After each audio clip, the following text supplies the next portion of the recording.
Hello, my sweet secret, not secret Kit Cub family. I have a process video here for you today. This is for the challenge about a grid with a twist.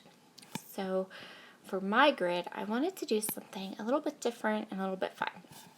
So I went through all of my inks and I put them in rainbow order.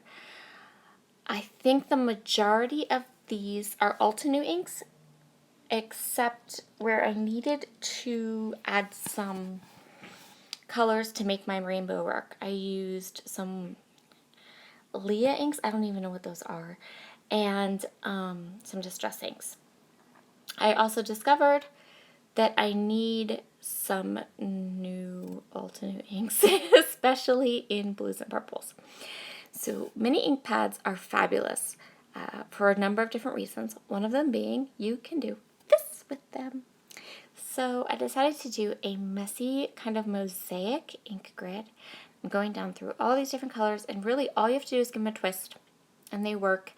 And if you don't like how an ink looks, just smash it down there again. No problem, easy peasy. And so I'm going to go through all of these inks in all of my different colors, and I'm just going to create a grid on my paper. The first one I did with my T-square ruler, and after that I totally kind of eyeballed it. I wanted it messy. I didn't want something that was really kind of straight or, you know, perfectly lined up. Plus, I think that would be really, really hard to do, to be perfectly honest. So now I want my photo here, and so I'm going to go ahead and use orange and yellow Distress Oxide inks. I'm just going to give it a swipe. So this technique that I am using, I don't know that anyone else does it, but I've been playing a lot with layouts where I put these inks direct to paper.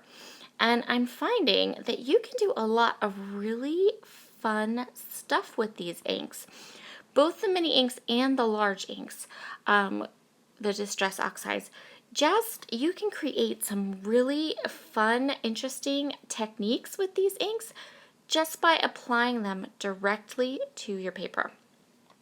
And I've just been enjoying doing this, like having fun, kind of discovering what you can and can't do with different inks and different patterns, and really, really just fun. And so I've discovered that for this technique, using this like swiping method, the best inks for it are the Distress Oxides or the Altenew inks. Altenew inks are fabulous, let me just say. But the Distress Oxides are really fun too. So I've been really enjoying discovering what I can do with these. So this green, look what it did. It was awful. Don't worry, I'm going to cover it up. I think those Leah inks came in that it was like a surprise product package from Simon Says Stamps when they did those packages of supplies for hurricane relief in Puerto Rico. Or the islands, Bahamas, somewhere. And so I think that's where I got those inks. And I haven't used them yet. This was the first time I broke them out. Some of them I needed to take the packaging off of. So like that green one, I have never used it before. And it's messed up. So I really don't think I really like these inks. But they worked for this project. So I'm just going to continue to go ahead and create this little mosaic pattern with all these different inks. And my son made me tea. Wasn't that sweet of him? He does that. Which is quite helpful for my very tired self. I usually scrapbook after my boys are done with school. And my kids have tough school days some days. I think this was a tough school day. And so when we have a tough school day, my oldest son, who is 17, tends to make me tea and put it on my counter, on my craft table. It's like his, I'm sorry I frustrated you today, Mom. So I decided that I wanted to add some gold Heidi swap color shine to this layout. And I let it dry and I let the inks kind of soak in good and all of that. And now I'm going to map my photo. I'm going to be using all of my brand new box of crayons collection. because I love it.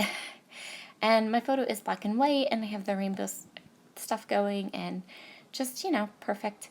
So I'm going to mat my photo with 2 different papers. I'm going to mat it with this like green color, and then I'm also going to mat it with this crazy paper. I literally call this the crazy paper, because it's, oh wow, so busy, but it works really nice as a mat, especially when you have a really colorful like rainbow layout like this one is. So I'm going to go ahead and pop this down right there, and then I'm going to remember I wanted to add the photo corners from the collection, so I'm going to add the rainbow ones. So I'm going to do a whole like rainbow kind of deal with this layout. This is a photo of me and my nephew. It was taken in 2016, and I really don't have, there isn't any kind of story or journaling or anything behind it. He was piggybacking, and we were in New York and on a little trip, and it's a sweet photo that someone took. I didn't even take it because I'm in it. So we're just going to go with that because I love his sweet face in this photo. I think it's super duper cute. And now I'm going to go through all of the embellishments. Oh, before I forget, I added a chameleon because the chameleon was adorable, and the chameleon had a rainbow on his back. Ah, perfect. Now I'm going to do this. So I'm going to go through all these different colors and all the different grids, and I'm going to go color on color. I'm going to go through all of my embellishments, starting with the stickers, and I'm also going to cover up that wonky place where the silly ink didn't work. And yeah, so this was just really fun. This was the first layout I made with this collection, so I didn't know it really well.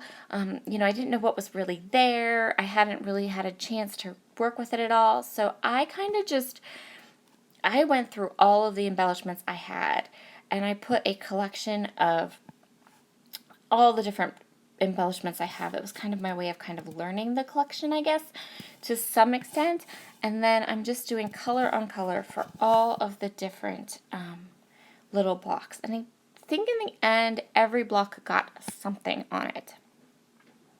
So I added a little bit of the gold glitter hearts, and I'm going to change up how I did this. This is kind of how I originally had it, but I felt like I wanted the diagonal shape that was going to be much stronger. Like I wanted it to be more of an obvious diagonal line flowing from the top right to the bottom left. And so I'm going to put these down, but then I'm going to switch them up and change them a little bit and move them around. So I've done the die cuts, I've done the stickers. I think the next thing I'm going to grab are puffy stickers and then the enamel dots, and I'm just going to keep going. And then I found a die cut to cover up the wonky, messed up inking. Yeah, and I end up putting another chameleon on this page. He's a little bit hidden, but he's up there at the top, and he's going to be on one of the red ones. And yeah, this was a lot of fun to do. So here's how I decided to move that cluster over to the side to kind of create that more obvious little diagonal shape. And then I decided to add the rainbow die cut there. And I also added a rainbow puffy sticker to the corner of my photo. So I really kind of embraced the rainbow. So I hope you really have enjoyed this video today. I'm not going to do much more to this layout other than I think I'm putting stuff away, and I don't know why I kept all this in here. I put stuff away. It's what I do. And I wanted to add more, I think I add more gold color shine. Yep. So I felt like I covered up a lot of the original splatters, and I wanted to get more into that bottom corner and the top corner. And that's going to be the end of this layout. Thank you guys so much for joining me today. I hope you enjoyed my Twist on a Grid challenge. And I will see you again next month for another scrap party. Bye!